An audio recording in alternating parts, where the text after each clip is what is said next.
दोस्तों हम बात कर रहे हैं क्लास 12th की केमिस्ट्री के दूसरे चैप्टर की, जिसका नाम है वैद्युत रसायन।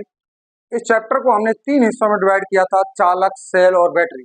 हम चालक के बारे में बात कर चुके हैं। सेल में हम गैल्वेनी सेल के बारे में बात कर रहे हैं। तो गैल्वेनी सेल के बारे में बात करते समय हमने बताया था कि इसमें 2 इलेक्ट्रोड होते हैं। एक इलेक्ट्रोड जिसका अपचयन विभव ज्यादा होता है, जिसका मानक इलेक्ट्रोड विभव ज्यादा होता है, उस पर अपचयन होता है, और जिस पर मानक इलेक्ट्रोड विभव कम होता है उस पर ऑक्सीकरण होता है। यानी कि इस सिरे का विभव ज्यादा है, इस सिरे का विभव कम है। इसके अंदर इस सेल की सर्किट को कंप्लीट करने के लिए इसमें लवण सेतु का प्रयोग करते हैं। लवण सेतु में पॉजिटिव और नेगेटिव आयन की गति बराबर होना चाहिए, ऐसा लवण हम भरते हैं। और इसके साथ हम अगर अगर जेल का भी प्रयोग करते हैं। साथ में हमने बताया कि अपचयन हमेशा कैथोड पर होता है। कैथोड और एनोड की पहचान प्लस और माइनस को देख के नहीं होती, ये हमेशा ऑक्सीकरण और अपचयन को देख के होती है। अपचयन हमेशा कैथोड पर होता है। इसका मतलब इस वाले इलेक्ट्रोड को हम क्या नाम देंगे? कैथोड नाम दिया हमने। और ऑक्सीकरण जहां होता है उसे एनोड कहते हैं। इसका मतलब इस सिरे को हमने एनोड नाम दिया था। इसके बाद हमने बताया था कि जिस सिरे का विभव, आपने फिजिक्स में खूब पढ़ा है ये, कि बड़े बड़े डंडे पर प्लस और छोटे वाले डंडे पर माइनस आता है। बड़े वाले डंडे का मतलब जिसका विभव ज्यादा है। इसका मतलब जिसका विभव ज्यादा होता है उस सिरे पर प्लस आता है। यानी कि ये सिरा प्लस का हो गया, ये सिरा माइनस का हो गया। अब इसमें करंट की दिशा बताएं तो करंट हमेशा उच्च विभव से निम्न विभव की ओर बहता है। करंट हमेशा उच्च विभव से निम्न विभव की ओर बहता है। तो करंट की दिशा ये हो जाएगी, उच्च विभव ये है, निम्न विभव ये। और इलेक्ट्रॉन की दिशा इसके जस्ट अपोजिट होती है, तो इलेक्ट्रॉन के बहने की दिशा कुछ इस प्रकार हो जाएगी। तो इस तरीके से हमने इस गैल्वेनी सेल का पूरा वर्क बताया। बहुत आसान है। हमने कहा कि 2 इलेक्ट्रोड लेंगे। अब मानक इलेक्ट्रोड विभव जिसका ज्यादा होगा उस पर अपचयन होगा, जिसका कम होगा उस पर ऑक्सीकरण होगा। ये हम वैद्युत रासायनिक स्टडी से देखते हैं। इसके बाद हमने कहा कि इस सेल से हमें ऊर्जा प्राप्त हो रही है। इसका मतलब ये सेल एक ऐसा सेल है जो केमिकल से, रासायनिक ऊर्जा से वैद्युत ऊर्जा को बदलता है। रासायनिक ऊर्जा वैद्युत ऊर्जा में बदल रही है इस सेल के द्वारा। जब इस सेल के द्वारा ये ऊर्जा बदल रही है तो ऊर्जा कुछ कार्य कर रही होगी। इसका मतलब सेल द्वारा कुछ कार्य हो रहा होगा। सेल द्वारा कुछ कार्य हो रहा होगा। 11th क्लास में आपने पढ़ा होगा कि जब भी निकाय कार्य करता है तो ऋणात्मक होता है। इसका मतलब कैसा काम होगा? ये नेगेटिव वर्क होगा। और यही कार्य गिब्स मुक्त ऊर्जा परिवर्तन के रूप में संचित होता है। तो गिब्स मुक्त ऊर्जा परिवर्तन के बारे में बात करें कि गिब्स मुक्त ऊर्जा परिवर्तन इज इक्वल टू वर्क, और वो भी कैसा? नेगेटिव। क्यों? क्योंकि ये सेल द्वारा किया गया कार्य है। अब इस डब्लू के बारे में बात करें कि ये डब्लू कैसे निकालते हैं। तो इससे पहले हमने बताया था कि विभव क्या होता है। तो हमने कहा कि जब किसी आवेश के पास में दूसरा आवेश लेके आता है तो यहाँ पर एक प्रतिकर्षण होता है। इस प्रतिकर्षण की वजह से, यहाँ पर एक कार्य करना पड़ता है। उस कार्य को ही विभव कहते हैं। और फॉर्मूला होता है V बराबर डब्ल्यू अपॉन Q।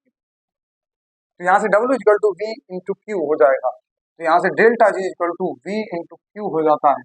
अब जरा बात करें कि ये V विभव है और Q क्या है? आवेश है। तो इस सेल का विभव सेल विभव कहलाएगा। इस सेल का विभव क्या कहलाएगा? सेल विभव। इसे क्या कहेंगे हम? E cell. ई सेल का मतलब इस सेल का विभव है। तो इसका मतलब हम यहाँ पे delta G equal to minus के ई सेल लिख देंगे इंटू Q लिख देंगे। अब यहाँ पर आवेश की गणना कैसे करेंगे? तो आवेश की गणना के लिए आप जानते हैं कि एक इलेक्ट्रॉन पर कितना आवेश होता है दोस्तों? एक इलेक्ट्रॉन पर आवेश होता है 1.6 into 10 to the power minus के 19 कूलम। एक इलेक्ट्रॉन पर कितना आवेश होता है? 1.6 into 10 to the power minus के 19 कूलम। ऐसे ही अगर 1 मोल इलेक्ट्रॉन पर आवेश, बताइए जरा कैसे निकालेंगे? कैसे निकालेंगे? तो आप जानते हैं कि अगर 1 रुपए की 2 टॉफी आती हैं तो ऐसे ही 2 रुपए की कितने टॉफी आएंगी? 4 आएंगी। गुणा कर देते हैं। इसका मतलब 1 मोल का मतलब कितने इलेक्ट्रॉन के बारे में पूछा है? 6.02 × 10⁻23 इलेक्ट्रॉनों के पास कितना आवेश होगा?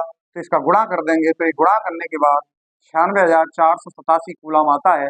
इसी को 1 फैराडे के नाम से जानते हैं। यानी कि जैसे एक इलेक्ट्रॉन पर आवेश कितना होता है? तो 1.6 × 10⁻⁻19 कूलम होता है। वैसे ही 1 मोल इलेक्ट्रॉन का आवेश 1 फैराडे होता है। 1 मोल इलेक्ट्रॉन का आवेश कितना होता है?